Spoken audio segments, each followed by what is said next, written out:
Dans le cadre de cette vidéo, nous allons présenter la manière dont nous pouvons insérer un paramètre dans Microsoft Reporting Services afin de choisir des données dans une liste déroulante. Nous utilisons ici les données des vidéos précédentes où nous avons créé, paramétré et mis en forme le rapport 1 portant sur le chiffre d'affaires trimestriel par sous-catégorie de vélo. Nous voulons ici le filtrer en fonction de l'année qui sera choisie par l'utilisateur. Ainsi, à gauche dans le menu, nous pouvons effectuer un clic droit sur Paramètres et ajouter un paramètre. Nous pouvons alors nommer le paramètre, nous le nommerons ici année, et saisir l'invite qui est le message qui apparaîtra pour l'utilisateur. Ici, nous le nommons sélectionner l'année souhaitée.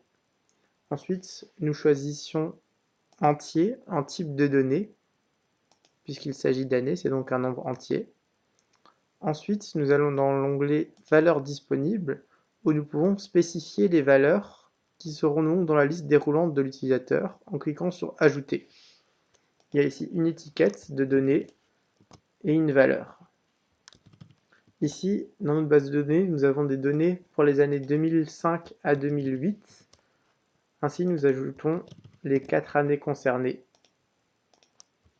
qui apparaîtront donc dans la liste déroulante.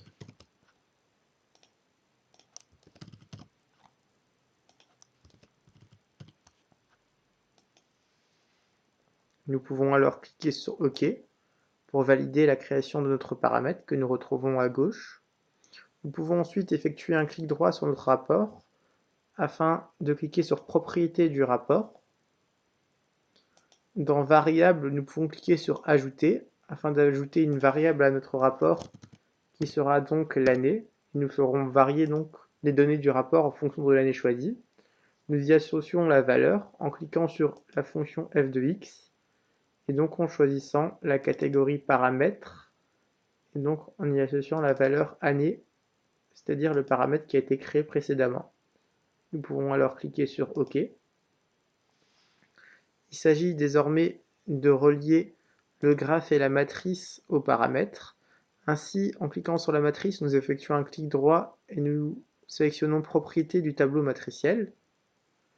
Nous ajoutons alors un filtre pour filtrer les données de la matrice en fonction de l'année choisie par l'utilisateur, donc année en expression, et en valeur, nous associons le paramètre précédent, le même paramètre qu'utilisé précédemment, année. Nous pouvons alors cliquer sur OK. Nous faisons la même manipulation sur le graphique en cliquant sur Propriétés du graphique. Dans Filtre, nous pouvons ajouter l'année en filtre et donc le paramètre année en valeur. Ainsi, l'ensemble de nos données sont liées à l'année qui sera choisie par l'utilisateur. Nous pouvons alors aller dans l'onglet Aperçu, où l'utilisateur peut sélectionner l'année souhaitée, comme nous l'avons demandé. Il a alors la liste déroulante avec les années disponibles. Il peut par exemple sélectionner l'année 2006, et en cliquant sur Afficher le rapport à droite, il obtient les données filtrées uniquement pour l'année 2006, où nous n'avions par exemple que 2 sous-catégories de vélos en vente. Il peut ensuite par exemple changer et prendre l'année 2007, puis cliquer sur Afficher le rapport pour avoir les données de l'année 2007, où nous observons par exemple que les vélos de randonnée sont apparus au 3e trimestre. Ainsi, nous avons fait varier les données de notre rapport en fonction d'un paramètre.